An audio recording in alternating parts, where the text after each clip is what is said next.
First of all, prop up your tank. There's no need to take it off. Just prop it up with something. If you have the little kickstand, that'll work. If not, prop it up with a stick or something. Next, loosen all the perimeter screws, but don't remove them. Just leave them loose, setting in the air filter cover.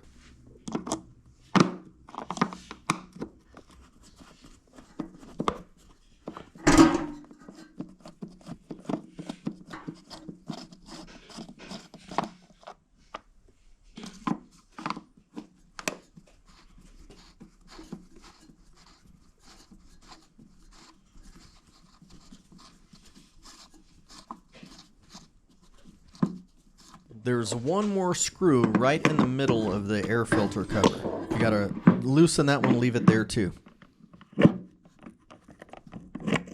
And there's one vent hose that you have to take off on the top. Just pull it off and leave it hanging there loose. And then gently remove the top, keeping it level so no screws fall anywhere.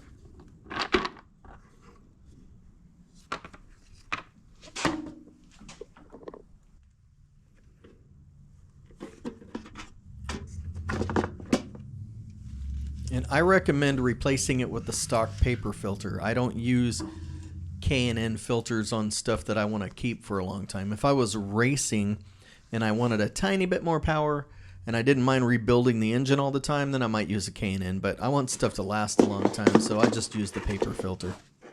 Be careful not to over tighten the screws when you're putting it back together because they are just going into plastic.